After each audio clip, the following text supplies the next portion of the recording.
Hello students, welcome again. I hope you all are doing good at your place. From today's class, we will discuss the subject electrical measurement and instrumentation. This subject has been already discussed on my channel with the playlist of the same name, that is EMI or electrical measurement and instrumentation, but the discussion has been covered in language Hindi. On the popular demand of students, I am restarting the discussion in the English language. I hope you will have a better understanding in this video series, and you can find all the lectures with the same title, EMI in English. The course for EMI is basically designed for the students of electrical engineering, electrical and electronics engineering, electrical instrumentation and control engineering, or electrical and electronics engineering, that is EEE. These are different branches that will cover this subject EMI, and this course is designed for students that are studying in BTech exam, or they are preparing for engineering service examination, GATE examination, or their state PSC exams. So course module is designed for these exams that are conducted in these branches. Okay, you are a student of any stream mentioned here, or you are studying at your BTech exam, or you are a pass out student preparing for this exam, this course will be helpful for you. As we have covered during our previous videos, during the course discussion we will cover the detailed discussion about the topic. This instrumentation and measurement subject has a very detailed and very large syllabus, and you have to cover many devices, instruments, and you need a definition, a circuit setup, advantage and disadvantage of given circuit parameter. So a detailed topic discussion that will be useful for a BTech students who have to write a descriptive answer in their university exams. Okay, as well as we will cover, we will provide you notes and definitions based on a particular topic, particular instrument, or particular measurement method that is very important according to your examination point of view, either in university exams where you have to write the subjective answer, or in your competitive exams, which topic and which kind of problems or definitions will be repeatedly asked in your exam will be covered and mentioned exclusively during the discussion. After a detailed discussion of a circuit or definitions on different theoretical aspects of a topic, we will have some numerical examples in the class, and after the practice of numerical examples, I will assign you some assignment problems and their solutions will be also provided to you. So you can find a very complete and very comprehensive material as well as practice problems for your preparation. Please do follow all the steps. Watch the video completely, make your own notes.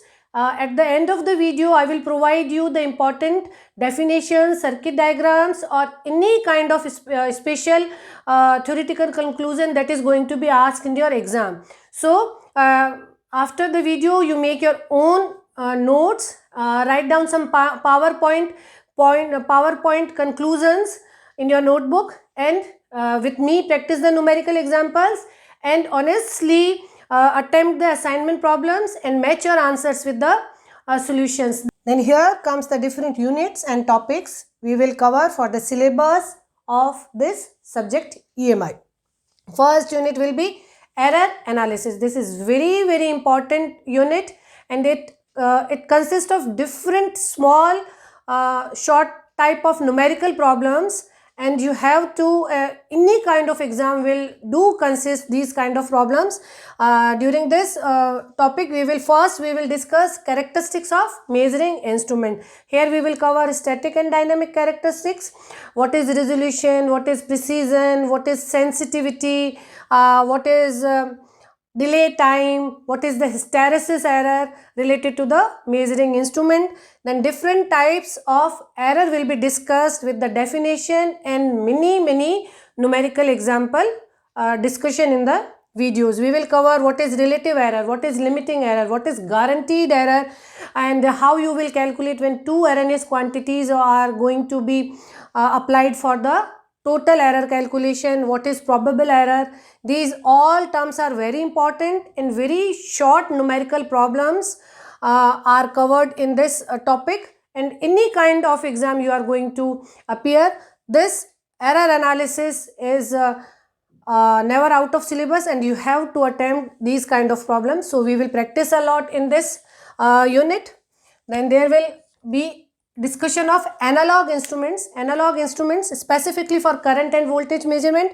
We will study PMMC, permanent magnet moving coil instruments, moving iron type instruments, what is electrodynamometer type instruments, what are the constructional details, different parts of these instruments, what are the different advantage and disadvantage related to these instruments. I will provide you a detailed theoretical discussion as well as a summarized notes during the discussion of these subjects, because you have to write down subjective answers in your university or mains exams. How your basic measuring instrument will be converted in a voltmeter or ammeter, how you can add on a resistance, shunt or series resistance to convert your basic measuring unit in a voltmeter or ammeter, how you can extend the measuring range of the PMMC to make it a voltmeter and a meter. These all are very important numerical types that you have to solve during your examination. We will cover theory, notes and lots of numerical problem again in these topics. Okay, then comes the next unit, that is power measurement. Okay, this power measurement, in this power measurement we will first we will study the construction of wattmeter, how a electrodynamometer type instrument can be converted in a wattmeter to measure the power, what will be the limitation. Once you have constructed the wattmeter, what are the sources of error in wattmeter. Okay, error in wattmeter is very important for students studying in electrical engineering or EEE branch. Many definition based or theoretical questions do appear related to this topic, error in wattmeter. This is a very important topic and we will cover it in very details. I will explain the smallest thing in detail, and I will explain you how you can memorize the conceptual clarity so you can attempt the statement wise problems without any doubt. And then comes the 2 wattmeter method for a balanced 3-phase power measurement. Numerical problems do come from this topic, so we will practice numerical problem in these topics also. Then comes the next unit, that is bridges. We will cover DC and AC bridges. Bridges are basically used to measure the unknown quantity according to the null condition of the circuit setup. Okay, so they can be again classified in DC or AC. If you are going to measure unknown resistance, you will call it a DC bridge. Wheatstone bridge, Kelvin bridge are few example of that category. Then you will cover AC bridges. AC bridges, here the component value depends on the frequency of the input signal. The source will be a AC signal, you call it a AC bridge. Okay, the unknown branch may be a component of inductor, of a capacitor, or you may also measure the frequency of the applied signal also. In that case you will call it a Vane's bridge. If you are going to measure frequency, you will call it a Vane's bridge. If you are measuring the inductance of the unknown branch, you will call it Maxwell, Hayes or Anderson bridge. If your bridge is going to measure a capacitance, you will say it a Seyring bridge, de Sauty bridge. All these bridges with the constructional setup, advantages, disadvantages will be discussed in detail. Wheatstone bridges are bit more important. Bridge sensitivity, what will be the deflection when bridge is unbalanced. This kind of problems do appear in your examination, that will be discussed in detail.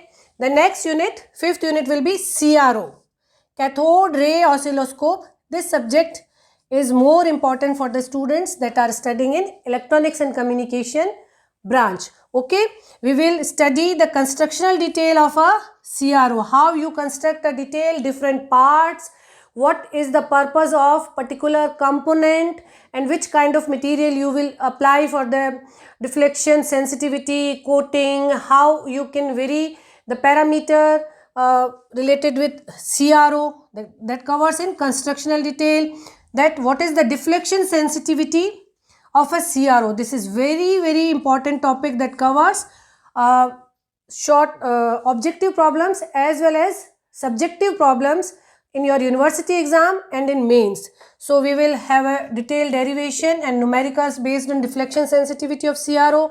Then Lissajous pattern, that is based on the CRO, how Lissajous patterns are appeared over the screen and how you can use these Lissajous pattern to measure the voltage applied to the input probe or frequency of the input signal, how you can compare phase difference between the two input signals. These Lissajous pattern will be discussed with the unit CRO. After the completion of CRO, the next and the last unit will be transducers.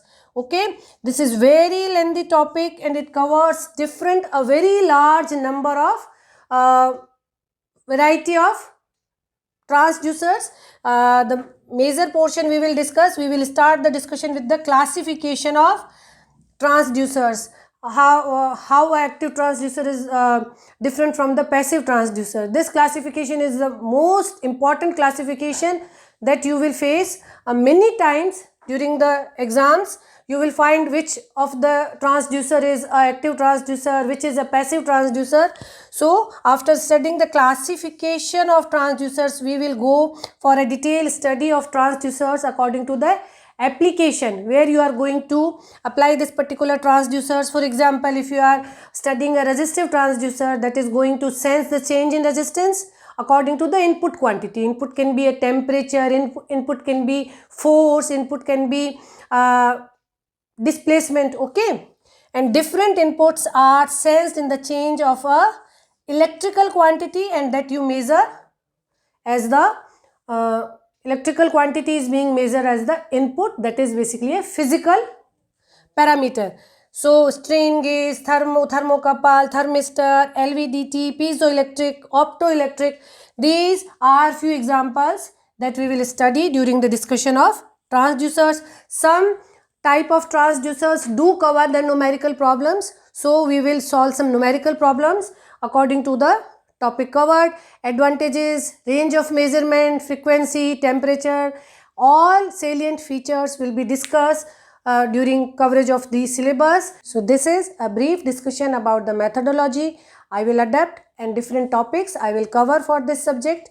If you have any other subject that is important for your exam, please do mention in the comment. I will cover this topic also during the discussion of this subject, and during the discussion of this subject I will mention the very important conclusions and statements that are very favorite for the examiners, and they repeatedly ask a particular type of definitions or particular type of difference between two instruments. So please listen carefully, watch carefully and solve a lot of problems. I wish you all the very best. I am very confident that you will enjoy this subject. Keep learning, keep watching. Thank you.